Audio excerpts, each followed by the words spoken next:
Obama is pressing for a bipartisan commission to tackle the problem head on. But as the administration talks about trying to lower the deficit, the numbers show a different story. That debt clock in New York's Times Square, we see it all the time, spinning faster and faster.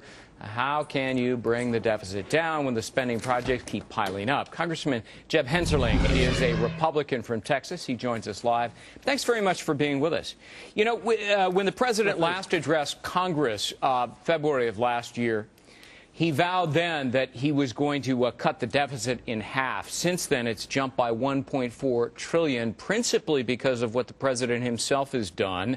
$787 billion stimulus plan. He signed that $410 billion appropriations bill with about 9,000 earmarks, and a $1.1 trillion omnibus bill that he signed with about 5,000 earmarks. I mean, do we really need, Congressman, an expensive commission to tell the president and Congress, hey, stop spending? Well, it seems to me that the president is really saying, quick, stop me before I spend again. You're right. It's Nancy Pelosi, it's Harry Reid, it's President Barack Obama who are on a spending binge. And so it appears to me that this commission, and listen, we're willing to explore all ideas, but what we really need is a spending commission, not a deficit commission. The deficit is the symptom.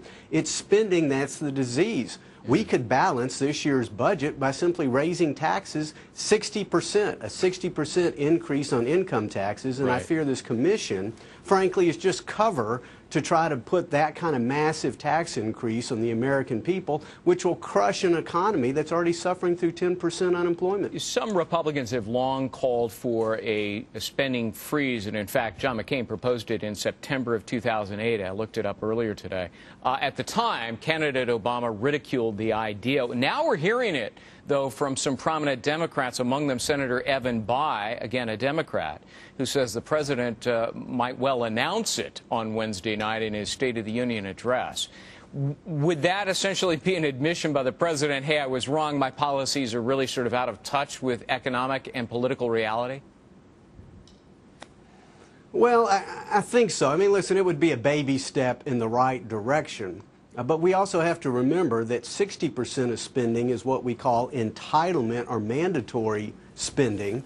And all the Democrats and the president have done is piled on more entitlement spending, which is going to cause a fiscal ticking time bomb for future generations. So, yes, I guess it's an admission on the president's part that, yes, we have to do something, and it's one of the kind of looming storm clouds of Obamonomics that's keeping people from expanding businesses, from creating new jobs, because they wonder, how are we going to pay for all this? It's either going to be massive inflation or massive tax increases, and that's dampening job growth in America. Yeah. Now, listen, you're a Republican. Don't Republicans in Congress and the former president, George Bush, bear some responsibility?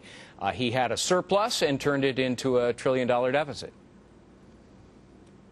Well, the short answer is yes. Republicans bear some responsibility, but I might add, what our annual deficits used to be are now their monthly deficits. And I've got a record of taking on my party leadership. Yes, I thought we spent too much, but I think that we have certainly learned our lessons, and we just know that we're on an unsustainable fiscal path.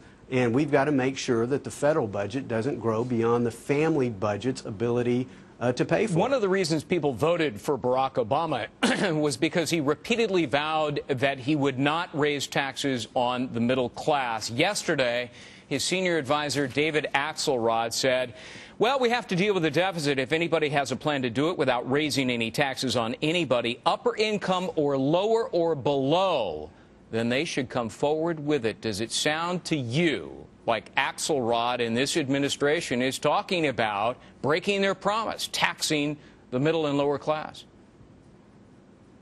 Well, we already saw that particular campaign promise went by the wayside on their almost $2 trillion nationalization of health care plan, which the voters have now thoroughly repudiated in Massachusetts. So, yes, to achieve the president's spendaholic ways to achieve that plan, obviously they're going to have to raise taxes, not just on the wealthy, but ultimately it's going to be the middle income. Right. And these taxes on corporations, ultimately they get passed on through higher prices as well. Again, what we have to do is control spending. Spending's the problem.